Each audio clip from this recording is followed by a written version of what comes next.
Hello, everybody. We have been talking about work and energy and all that good stuff, but a lot of the problems we've done so far have dealt with forces that can be expressed in terms of potential energy. For example, with gravitation. We're going to talk about conservation and forces. If we talk about gravitational potential or gravitational potential energy, we get it back by lifting it up. So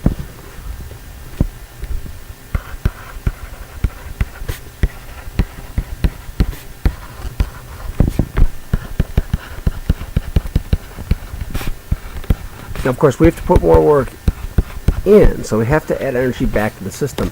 But if we do, we get exactly the same amount we started with. The same is true with a spring, an elastic potential energy. If I stretch the spring, if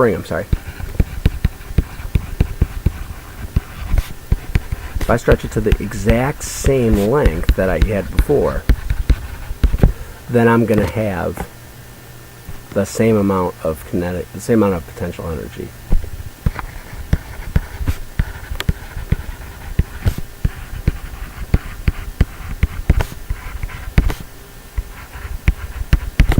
Also, in both of these, the energy goes exactly back into the object in a usable form.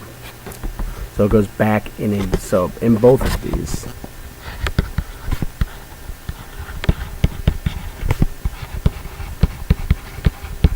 the energy will return in a usable form.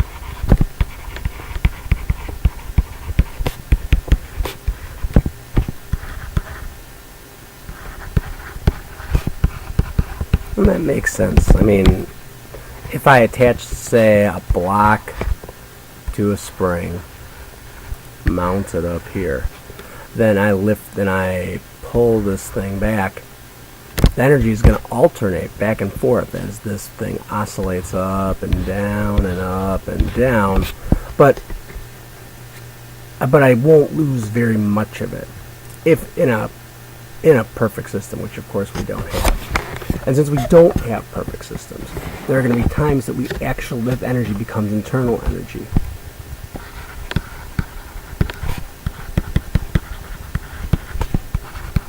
Sometimes the energy becomes internal energy. In other words, stuff like heat can go to sound and deforming the object. I mean, for example, if it hits the ground and it bends or changes shape somehow. Now, all of those are places where energy goes, and that energy cannot be reclaimed.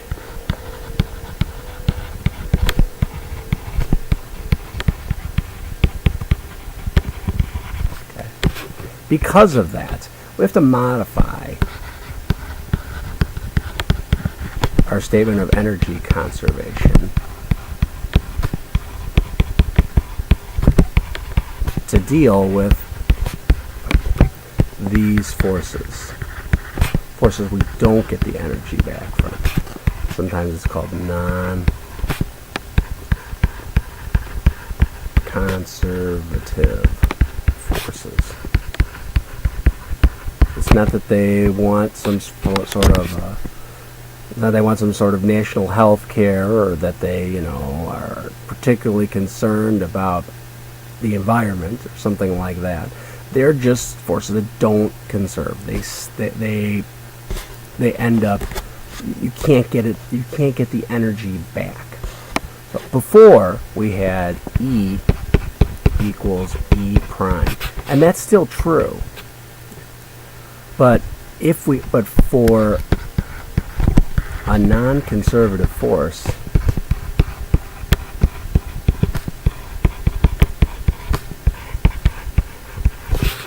E still equals E prime plus the change in work that is non-conservative. In other words, this is energy no longer in usable form. I don't know if you remember this term from chemistry, but it's like entropy. This stuff here is all going to disappear over time. So that's what we mean by non-conservative force. And it does change some of our problems. Let's say, for example, that we have a ball falling. Here's the ground, a ball falling. It has mass m. The initial velocity is 0.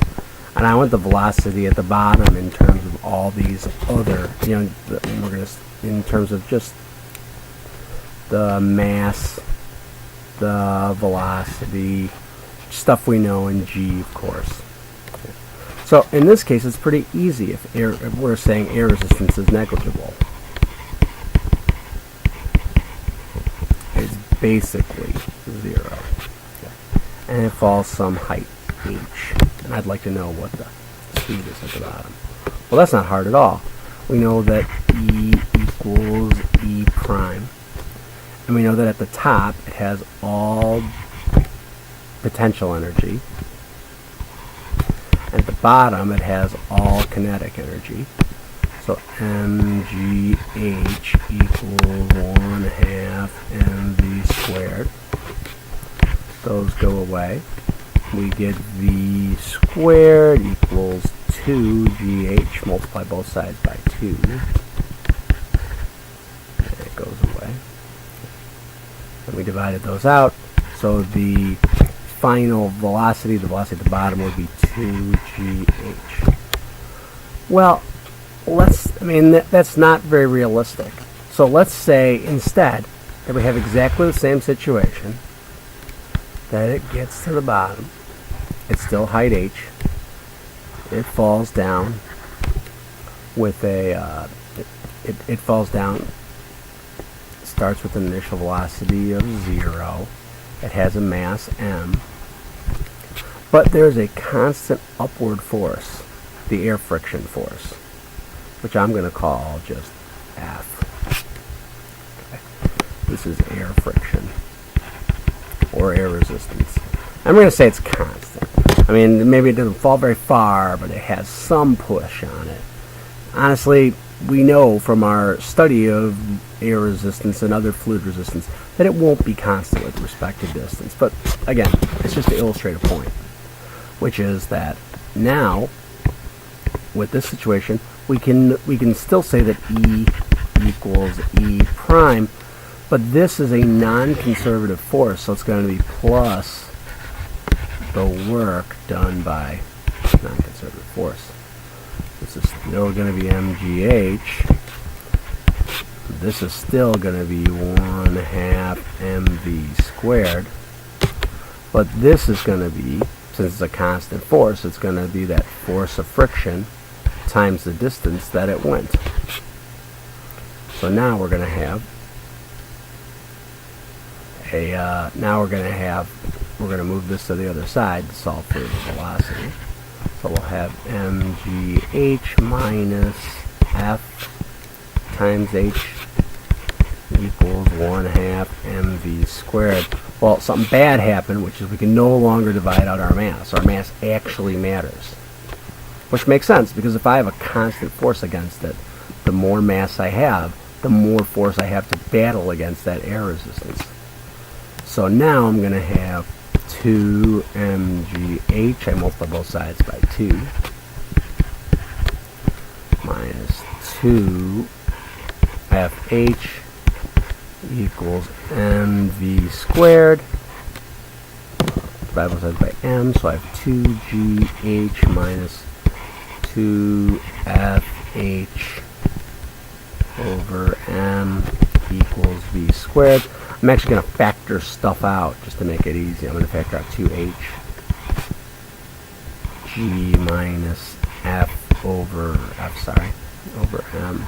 Sorry, Justin, I got ugly with the f there. Okay, equals v squared.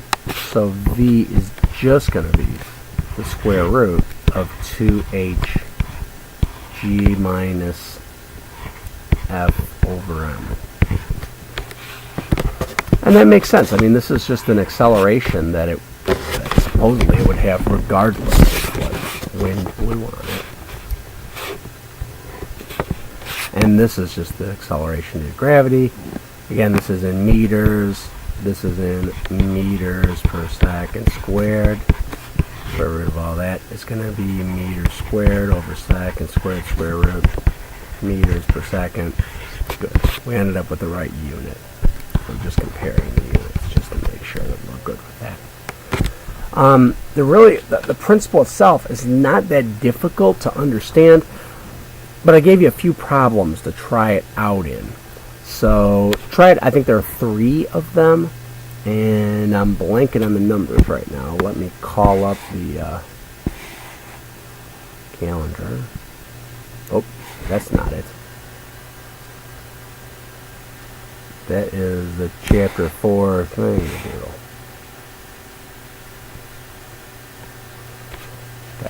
It was 26, 28, and 29. And let's take a look at them. So you probably want to have your little bookinator in front of you.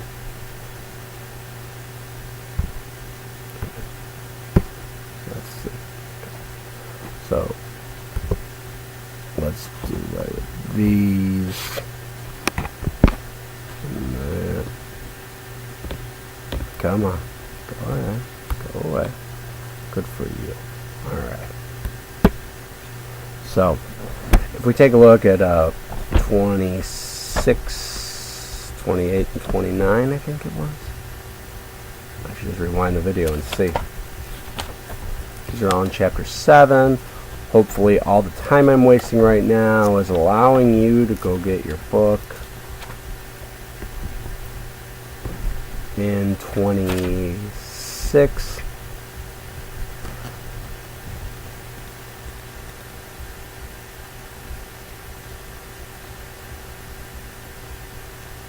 That one you can do. 28 and 29. Those ones are not too bad either. I think you can handle those. I was just looking like, well, maybe they're really difficult. But I think they're okay. Again, you're going to have friction, or you're going to have some other force that you're going to have to, that's going to work against you, that you're going to have to deal with in these. It can get more complicated than that, but I don't think it will for a while. And I think we are out.